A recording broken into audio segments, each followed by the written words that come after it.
नमस्कार विद्यार्थी मित्रांनो, डॉक्टर सुशील स्पॉटलाइट या आपल्या यूट्यूब चॅनलवर तुमचं सर्वांचं स्वागत आहे. या लेक्चरमध्ये आपण राज्यसेवा पूर्वपरीक्षा 2014चा जो पेपर आहे त्याच्यामधलं जे विज्ञान आहे त्याचे प्रश्न डिस्कस करणार आहोत. 13चे प्रश्न आपण डिस्कस केलेले आहेत ऑलरेडी. तर हा जो आहे हा पेपरचा ए सेट आहे आणि ए सेटमधले जे प्रश्न आहेत ते आपण बघतोय. रुक्क सामू नियंत्रित कशाच्या मदतीने करतात, म्हणजे kidneys are helping to maintain pH balance by which of the following. आता मी तुम्हाला बऱ्याचदा सांगितलेलं आहे, सायन्सचे प्रश्न इंग्लिशमधून वाचले तर जरा सोपं जातं. आणि याचं जे उत्तर आहे की adding hydrogen ions to filtrate, removal of hydrogen ions from blood, dissolving calcium and sodium ions in blood, removing carbonate ions from blood. तर actually removal of hydrogen ions from blood. तर बायकार्बोनेट जे असतं तर ते observe केलं जातं आणि मोठ्या प्रमाणावर असे बायोकार्बोनेट्स आहेत की जे हायड्रोजन आयन्स रिलीज करतात, अशा यांना बाहेर काढलं जातं. अल्कोलिसिस असंही याला म्हटलं जातं. तर हे एक महत्त्वाचं आहे. आता H+ आयन्स तर किडनी. आता याचं बेसिक हेच आहे की तुम्हाला सगळ्या ज्या सिस्टीम आहे बॉडीच्या त्या बेसिक सिस्टीम्स माहीत पाहिजे. आता बेसिक सिस्टीम जर तुम्ही केल्यात एकदा की तुम्हाला असे प्रश्न जे आहेत ते वर्क होतात, म्हणजे सगळं सर्क्युलेटरी सिस्टीम असेल, श्वसन यंत्रणा, डायजेशन, सगळ्याच गोष्टी तर त्या तुम्ही बघितल्या पाहिजे. तर हे फार महत्त्वाचं आहे. म्हणजे एकंदर ह्या प्रश्नांवरून एवढं क्लिअर आहे की तुम्हाला सगळ्यात ज्या काही सिस्टीम्स आहेत त्या क्लिअर कराव्या लागतील. त्याच्यानंतर पुढचा जो प्रश्न आहे आपला तो म्हणजे की रेडिओ तरंगाचा जो वेग आहे तर तो वेग डॅश डॅश असतो. Greater than velocity of light, less than velocity of light, as velocity of light, exactly double the velocity of light. तर वेलॉसिटी ऑफ रेडिओ वेव्ह जे आहे ते as a velocity of light असं असतं. प्रकाशाच्या वेगा एवढाच तो असतो. मग आता हे काय ना की हे बेसिक जनरल सायन्स आहे, हे तुम्हाला करावं लागेल. त्याच्यानंतर पुढचा जो प्रश्न आहे आपला तर तो पुढचा प्रश्न आहे 47वा. वनस्पतीमध्ये कोणते विकर जास्त प्रमाणात आढळते, म्हणजे प्लांट्समध्ये विकर एन्झाईम. म्हणूनच हा मेजर इशू आहे की तुम्ही जरा इंग्लिशमध्ये वाचलं तर सोपं जातं. कुठले एन्झाईम सर्वात जास्त असतात लार्जेस्ट क्वांटिटी, तर RUBP कार्बॉक्झिलेज हे मोठ्या प्रमाणावर असतं वनस्पतीमध्ये.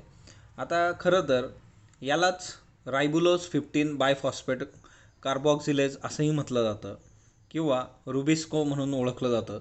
तर बेसिक आहेत ह्या गोष्टी, खूप काही हे नाही. तुम्हाला जनरल सायन्सबद्दल कुठली एक बेसिक गोष्ट करा ना, जे पुस्तकं तुम्हाला सांगितलेले आहेत.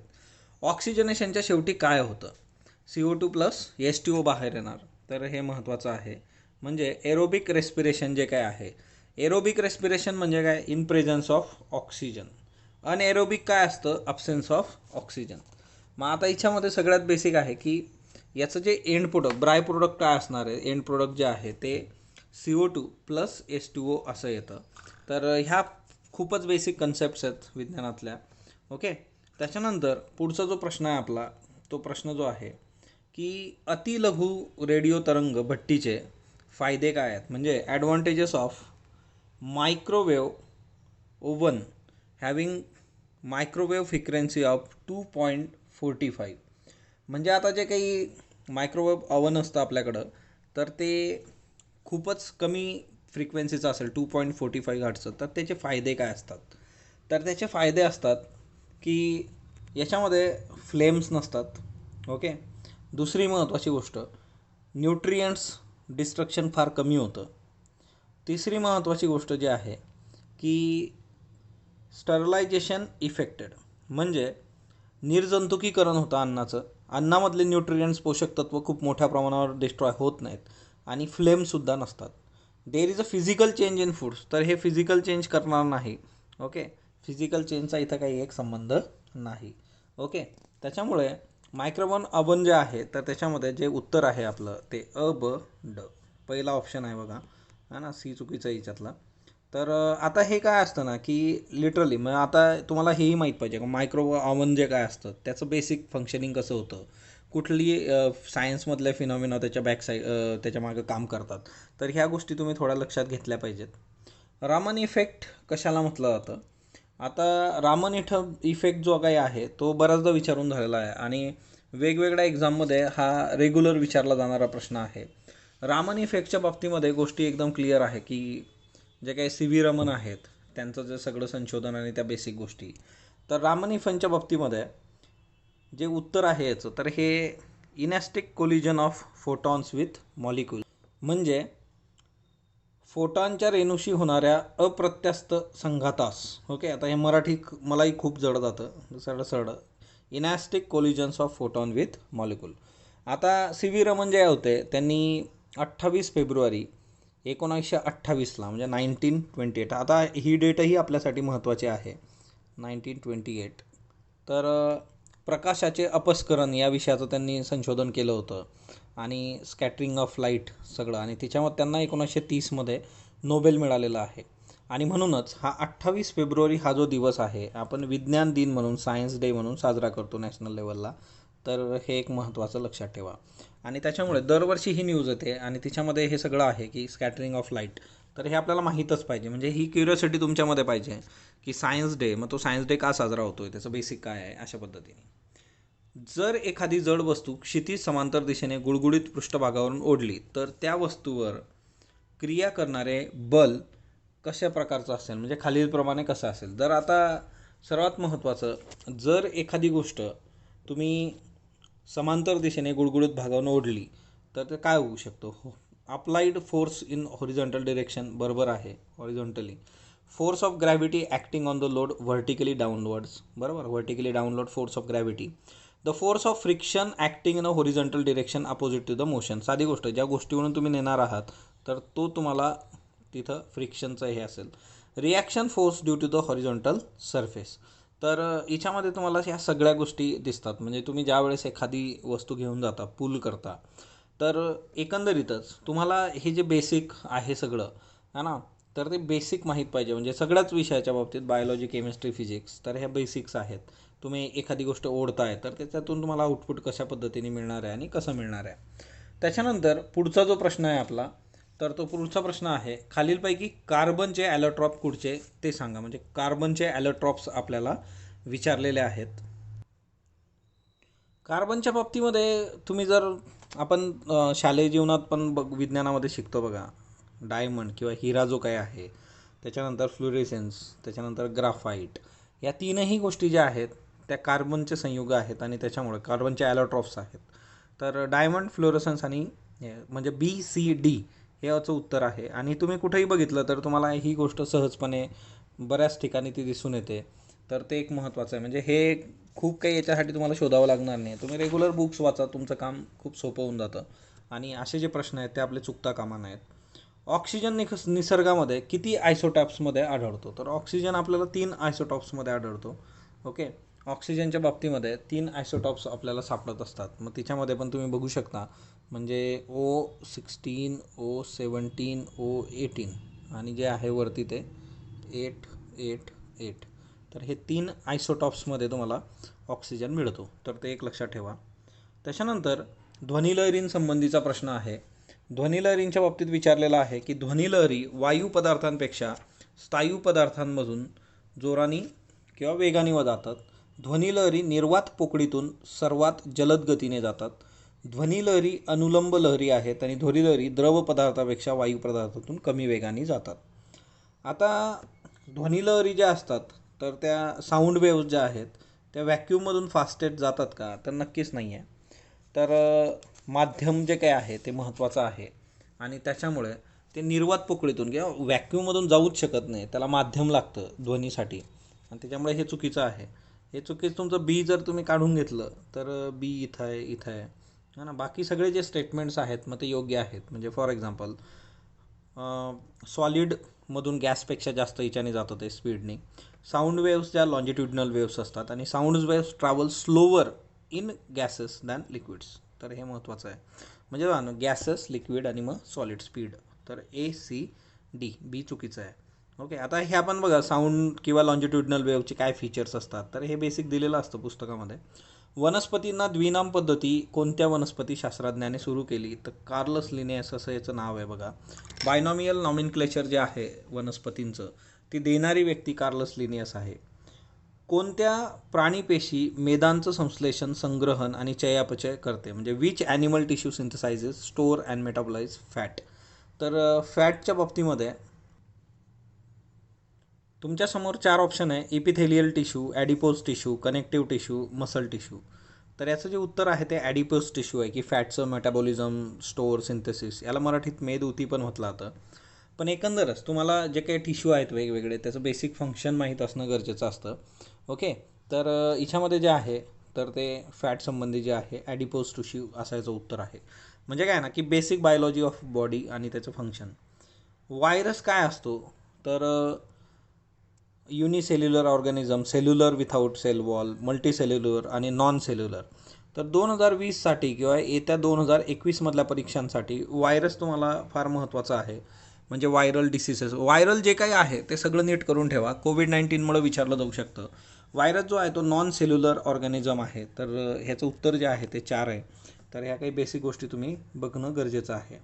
त्याच्यानंतर पुढचा जो प्रश्न आहे आपला, खालीलपैकी विसंगत पर्याय कुठला? ओके, म्हणजे spot odd one out, humerus, femur, radius, स्कॅपुला.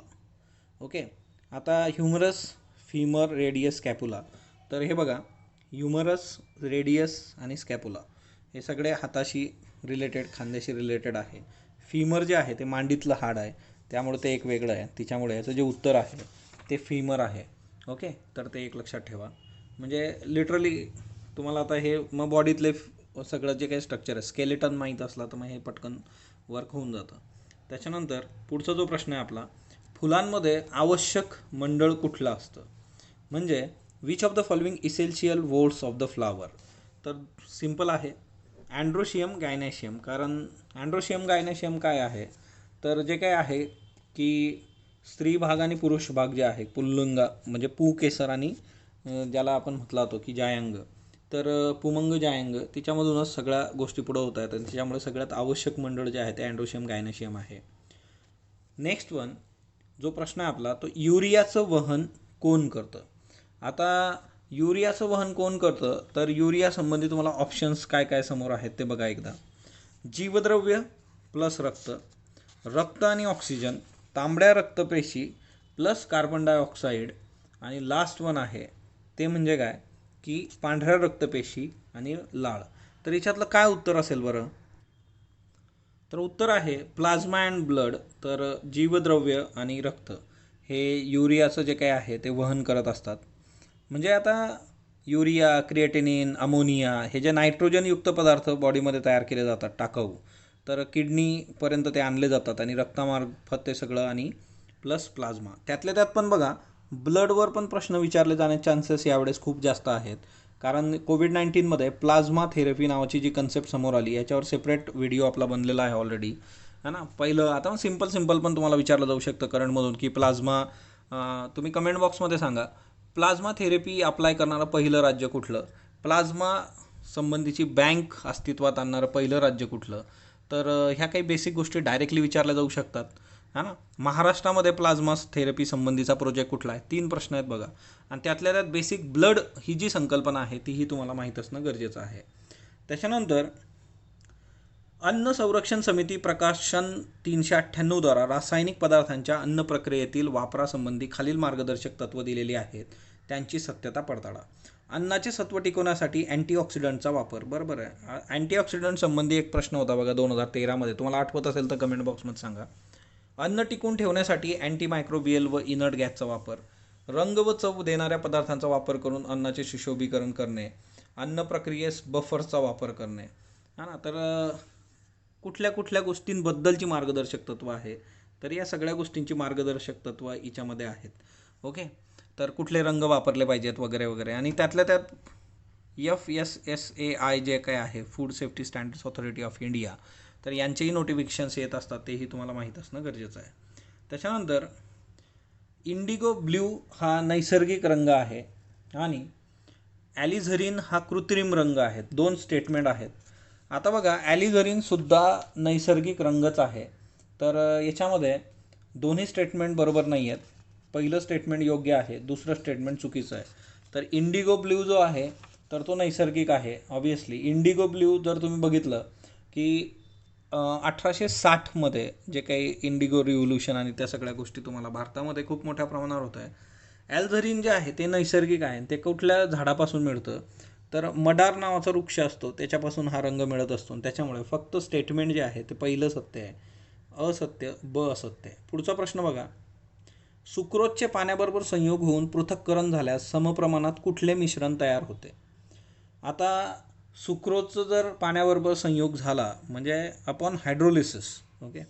आता हे हायड्रोलिसिस येतं बघा, हे पाण्याबरोबर संयोगपेक्षा hydrolysis, sucrose equivalent mixture of काय मिळणार तुम्हाला, तर ग्लुकोज आणि फ्रुक्टोज मिळणार. म्हणजे एकंदरच डायजेस्टिव्ह सिस्टीम, मी तुम्हाला सांगितलं प्रत्येक सिस्टीम नीट अभ्यास करा, तुमचे प्रश्न सरळ सरळ विचारलेले आहेत, है ना. त्याच्यानंतर सिमेंटची काही निर्मिती होत असते तर ती कुठल्या घटकापासून होते? आता सिमेंटची निर्मिती जी होते तर ती याच्यापासून होते बघा, हा ना, पहिलाच ऑप्शन आहे तुमचा. मग आता याच्यामध्ये हे जे काय आहे, कॅल्शियम ऑक्साईड असेल, सिलिकॉन ऑक्साईड असेल की ॲल्युमिनियम ऑक्साईड असेल, है ना, ट्रायऑक्साईड, ह्या सगळ्या गोष्टी ज्या आहेत तर याचे सरळ सरळ लुसेंटमध्ये फॉर्म्युले आहेत की कुठल्या गोष्टीचा फॉर्म्युला काय. तो पाठ केला म्हणजे विषय संपून जातो, तुमचे 2 मार्क क्लिअर होतात, ओके. आणि त्यातला पण एक प्रश्न होता बघा, लुसेंट जी के वाचायचं का लुसेंट जनरल सायन्स वाचायचं. आतापर्यंत आता बघा वेळ कमी आहे तर तुम्ही लुसेंट जी के आधी वाचा, तुमच्याकडे जर वेळ असला तर तुम्ही लुसेंटचं जनरल सायन्स नक्की वाचा. आणि जे विद्यार्थी आहेत ते 2021साठी तयारी करतात त्यांनी लुसेंटचं जनरल सायन्स वाचलेलं कधीही चांगलं. आणि तुम्हाला ते आवडत नसेल तर दुसरा एक ऑप्शन देतो, अरिहंत पब्लिकेशनचं जे आहे मॅकबुक म्हणून मिळतं बघा, तर ते तुम्ही बघणं गरजेचं आहे, तर तेवढं एक लक्षात ठेवा. त्याच्यानंतर पुढचा प्रश्न बघा, कोणते मिश्रण नाही. आता बघा हा जो प्रश्न आहे ह्या प्रश्नाची हिंट आपल्याला 2013मध्येच मिळाली होती. 2013 प्रश्न होता, खालीलपैकी प्युअर काय ते विचारलं होतं, म्हणजे मिश्रण काय नाही आहे हे त्यांना पाहिजे होतं, लोह त्याचं उत्तर होतं. आता हाच प्रश्न तुम्हाला मिश्रण म्हणून आलेला आहे की मिश्रण कुठलं नाही आहे, म्हणजे परत ते विचारतं प्युअर काय आहे, उत्तर आहे पाणी, ओके. हवा, माती, खडू, तर तिच्यामध्ये मिश्रण आहे, ओके. तर ते एक लक्षात ठेवा. त्याच्यानंतर नायट्रोजन स्थिरीकरणामध्ये मूलभूत गरजेचे घटक नमूद करा. आता जे काही नायट्रोजन फिक्सेशन होतं, है ना, तर त्याच्यामध्ये काय काय गरजेचं असतं, तर नायट्रोजनच्या बाबतीमध्ये तुम्हाला गरजेच्या ज्या गोष्टी आहेत की सगळ्यात महत्त्वाचं नायट्रोजन, फेरॉक्सडायझोन, ATP, ओके, ह्या 3 महत्त्वाच्या गोष्टी. तर ॲरोबिक कंडिशन असं काय नाही आहे आणि त्या 1, 2, 3 हेच त्याचं उत्तर आहे. मग आता याच्यामध्ये तुम्हाला वेगवेगळ्या सायकल दिलेल्या आहेत बघा, गॅसियस सायकल आहेत, वेगवेगळ्या नायट्रोजनची सायकल आहे, तर ह्या सायकल्स पण तुम्हाला सायन्समधल्या माहीत पाहिजेत जेणेकरून तुम्ही ह्या गोष्टी वर्क करू शकतात, ओके. तर हे एक लक्षात ठेवा, पहिल्या 3 गोष्टी याच्यासाठी गरजेच्या आहेत आणि त्याच्यामुळे ABC असं याचं उत्तर आहे. पुढचा प्रश्न बघा, DNA थायमिन हा नेहमी कुठल्या अमायनो ॲसिडशी जोडलेला असतो. म्हणजे बघा जे काही DNA असतं तिच्यामध्ये AT, है ना, CG जे काही प्रकरण आहे, तर थायमिन जे असतं ते ऑब्वियसली AT बरोबर पेअर होतो बघा, A पेअर्स विथ T आणि C पेअर्स विथ G, आणि त्यातल्या त्यात पण ते RNAमध्ये जो हे असतो तर कशाचं युरेसिलचं रूपांतर, कुठला एक घटक जो असतो तो युरॅसिल बरोबर रिप्लेस होतो, यूशी रिप्लेस होतो, ते मला सांगा. आणि त्याच्यामुळे जे आहे की पहिलं उत्तर आहे याचं. सोपा प्रश्न आहे, अतिशय सोपा, सिंपल प्रश्न आहे एकदम.